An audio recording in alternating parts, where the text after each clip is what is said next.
Listen, at first, this was just going to start out as a fun little Christmas review. But then, as an adult, you see things differently. And I saw Gremlins totally differently last night from how I've ever seen it before. I think we all know Gremlins. You know, Gizmo, Icon, Spike. He's the worst. This movie is directed by Joe Dante, who directed one of my, if not favorite movies of all time, The Burbs. I know what type of humor we're going for. I understand this is dark comedy. I get all of that. I'm 100% aware. But normally, he's giving a big take on something. In The Burbs, it was, we have this new, foreign group moving into our precious little suburbs, making it different, changing it, and we are automatically judging them. Do things go awry and it ends up being funny? Yes. But there's a bigger theme than just Tom Hanks and this is funny. Same thing here with Gremlins. At first, I thought, no, this is about putting more work on your partner who takes care of the home, like your wife, in a traditional sense. So at first I thought, okay, don't get pets you can't take care of. That's a good theme. And then I realized they're kind of doing a lot with this mom. And what I mean by that is that the dad shows up, gives the kid this pet, don't know shit, and then goes off into the night. We normally don't see a character who literally causes everything, the dad, get to walk away and not be a part of the confrontation or a part of it getting resolved. He just shows up after it's all over. That sounds a bit to me like not realizing the toy or the pet or whatever you got a kid for Christmas, not realizing how it will affect the other parent or how they're going to end up taking care of it, how they're going to have to end up being the one doing all the things for it, how they're the one being affected by if it's loud or noisy or a pet or whatever. And I was like, okay, I definitely think that's a theme here. And in the 80s and 90s, they did this thing like of making dads like aloof idiots. And at first I thought, this dad's an idiot. And then I thought, no, he's kind of just like a fun, aloof guy. I bet you this is the same way they got their dog. But either way, the 80s and 90s had a way of depicting dads that way, of like bumbling idiots. But then the moms had to be like serious, at home in the kitchen, and we take the family unit so serious. Like, that was dads were fun, moms were serious. Look at the fun, kooky dad who just dips out to his invention convention, and we'll get to the inventions, because any woman, any man, anywhere, married to you, living with you, tolerating your dumbass inventions that don't work, while we're going broke and can't pay our mortgage and have to ask Miss Deagle for money, the ultimate Karen. I don't know why she isn't the mascot for all Karens everywhere, but I tolerate your dumbass inventions, and I tolerate that they don't work and they don't make money. So the mom is the only one stressing in the background. In the very beginning, she's looking at bills. She's blatantly worried. But on top of that, no matter how worried she is, she's always getting ready for the holiday. Because that's what moms do. They hold that shit down. Not saying dads can't. Shout out to the dads out there that hold it the fuck down. But moms and Christmas go together like peanut butter and jelly. And we see that. We see that with this mom. We see her making cookies. We see her doing this. And I shouldn't have to say this, but I will say it. This is from the 80s. So when I'm saying certain things, I'm talking from the 80s, 90s perspective in like a traditional household. His dad dips out. He's gone. Gonzo. And honestly, I love the opening to Gremlins. Like, we learn real quick what's going on, yada, yada, yada. But not just that, when we hit the Christmas and we're showing the town and everything, it's great. I love that. And he always does that well. It's done well in The Burbs, too, when we get the shot of the cul-de-sac and then Tom Hanks coming out onto his lawn to get the paper. Like, and he's really good at setting the vibe of going, this is where we're at. Can I just throw this in there? That kid who slangs him that mogwai, he was real quick to go behind his grandpa's back. What a little ass. He was like, Grandpa, I want Mario for Christmas, and I know you're not going to get it for me, so I got to sell this mogwai.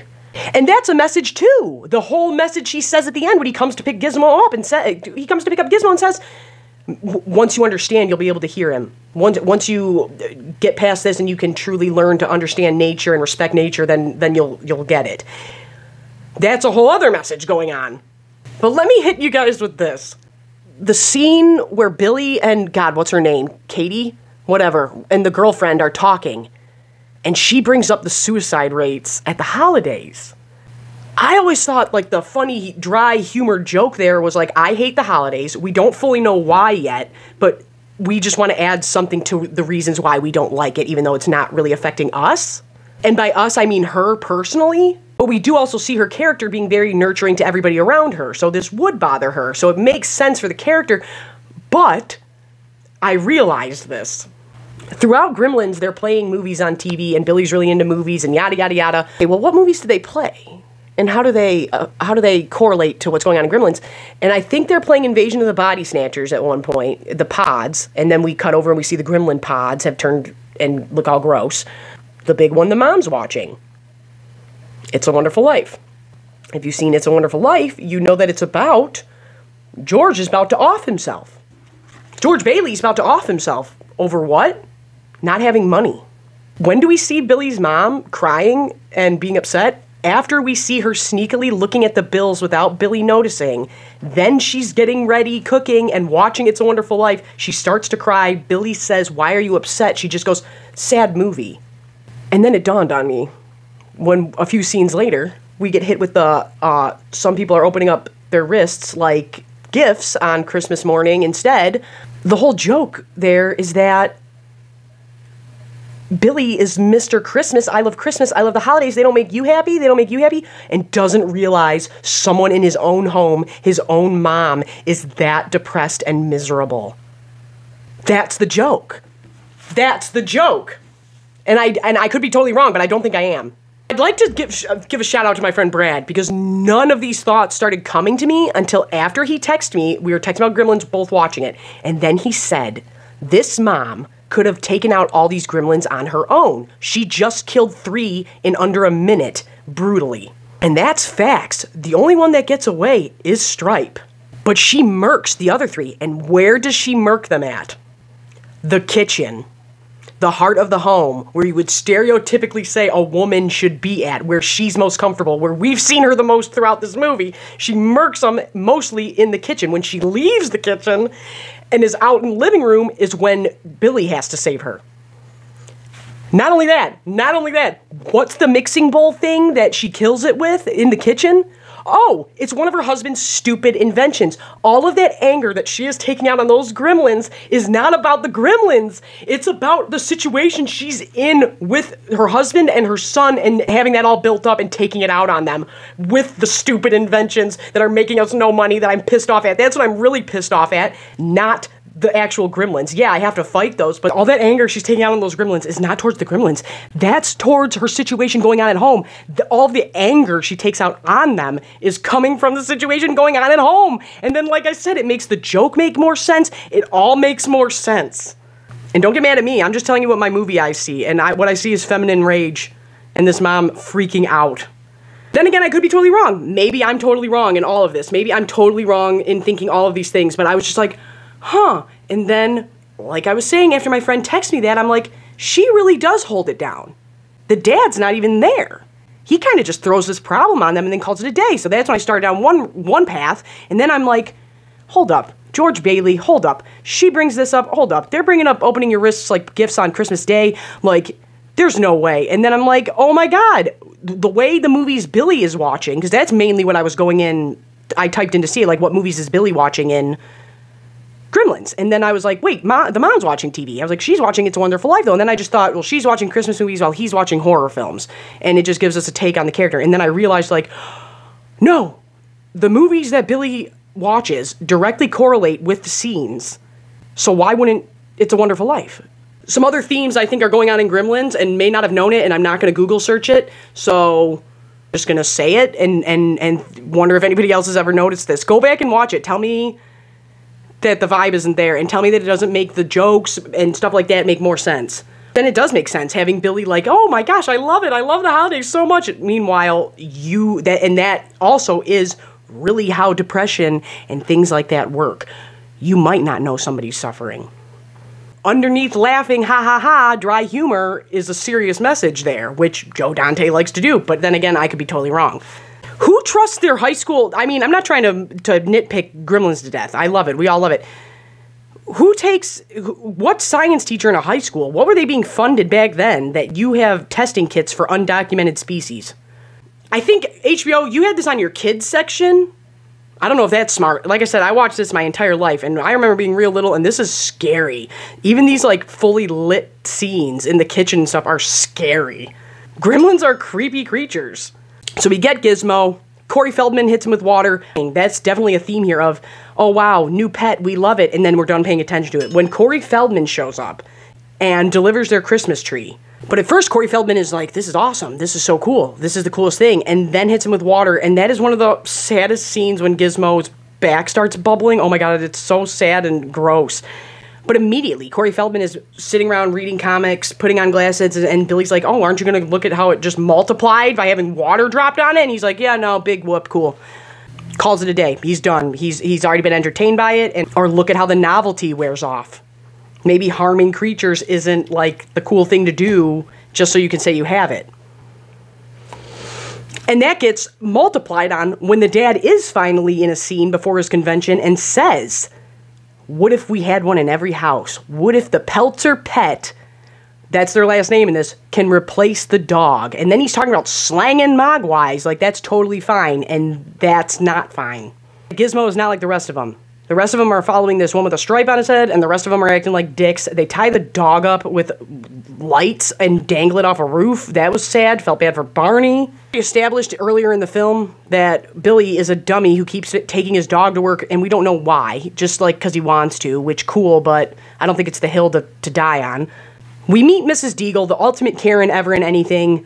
Billy's got his dog, Barney, underneath his desk at the bank, and Barney ends up jumping on her, which nowadays would be a total lawsuit, and people would be going nutso and wanting money out of you, but really it ain't that big of a deal. The dog just jumps on her. He's screaming, he attacked me, and we set up that this is the Mr. Potter, if you will, from It's a Wonderful Life, of the town. She's mega rich, she gives out loans, she's an ass, she hates everybody, and doesn't want to help nobody out, and wants to hike all the prices up for everything. They do a great job of establishing her, too. From her Bavarian snowman walking up, stomping, the music they use, we know real quick this lady's an asshole and we don't like her. Making her death later on super funny and great.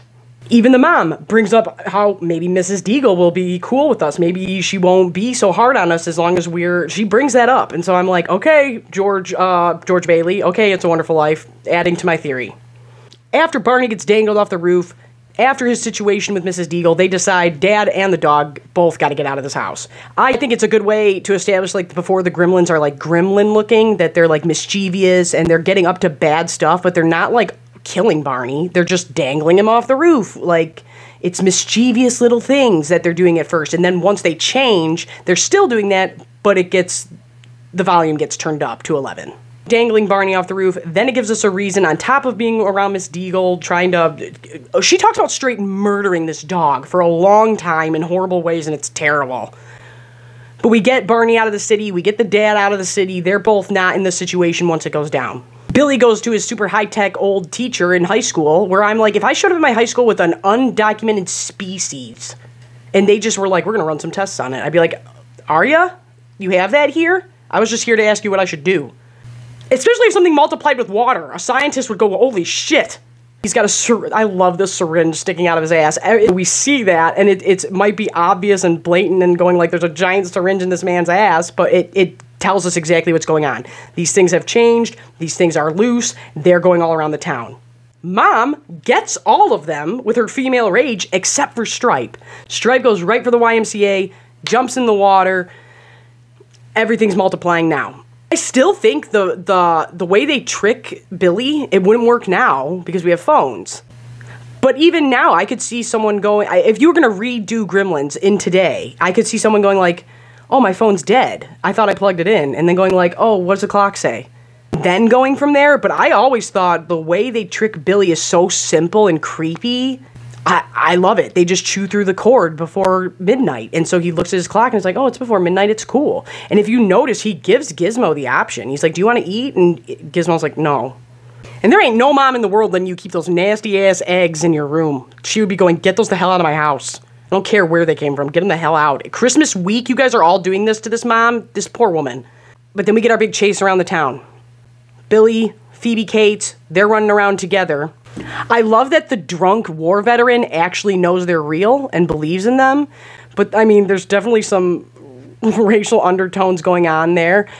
But nothing too crazy. I did think it was funny. I was like, oh, this is how different we were back then, is when the dad says, like, I don't know, some kind of Chinese named Mogwai or something. I don't know. I can't pronounce it, so we're just going to call him Gizmo. I've just been calling him Gizmo, and I'm like, oh my god.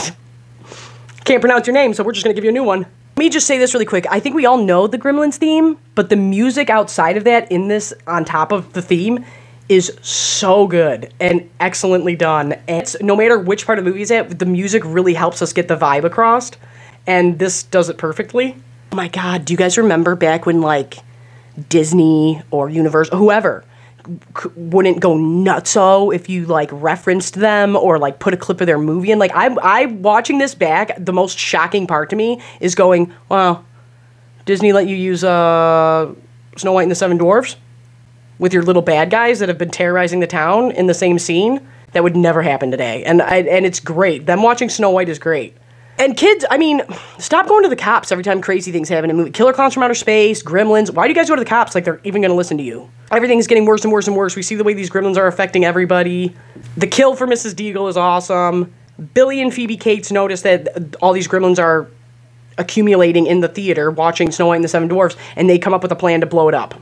But in blowing it up, they miss Stripe. We have to get Stripe. We have to get the leader, because if he just jumps in the water, he can just multiply again. Some things that really scared me in this as a kid were the gremlin in the Christmas tree with the mom.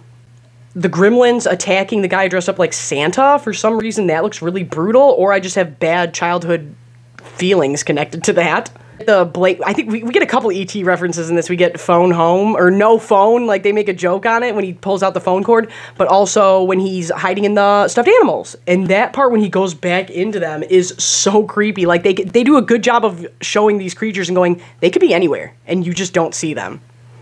And if you're not American, this might be far-fetched to you, but yes, in a department store, you can get saws, you can get a Barbie car, you could get a stuffed animal, or a revolver for a gremlin to wave around into your face while standing at a fountain. Stripe waving a gun around is like, oh my god, I love it so much. But was it necessary to have? Like, kind of. It's just funny to me. I love it. But them going through the department store, Phoebe Cates trying to turn the lights on, Gizmo driving the Barbie car to help Billy, Billy getting attacked by Stripe, and then Stripe running away. It's all like attack. It's like stick and move. It's like attack, then run and hide, attack, then run and hide. And that's going on in the shadows throughout this. And then Stripe is waving a revolver and trying to make himself multiply in the water, in the fountain, that gets turned on accident. And if you've never seen it, you're like, oh no, could this happen? But then the lights come on, the lights come in, Stripe starts to melt. Really gross and a really great effect, and still holds up today. We save the town, everything's good, we're going home. Oh, look who's pulling up. Dad going, what could have happened here? And it's like, you missed a lot, Dad, because you just dropped off this pet and left and didn't respect nature.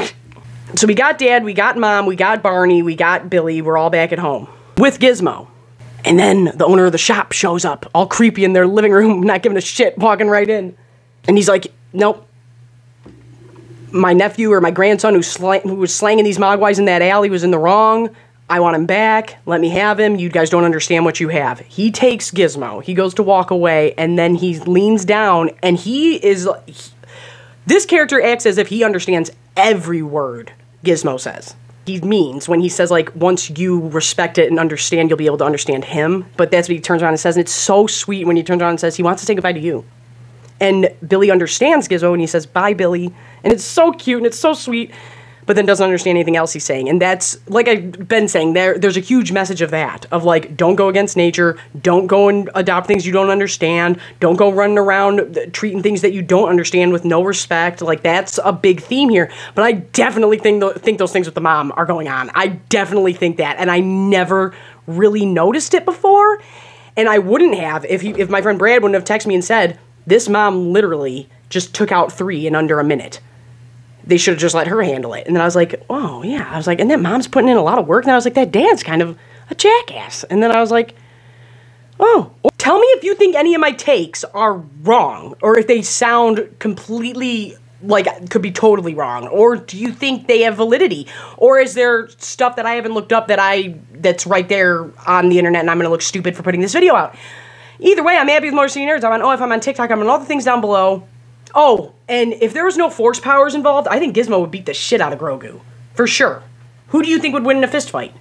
No force powers, Grogu or Gizmo. I think Gizmo gives a lot of heart out there.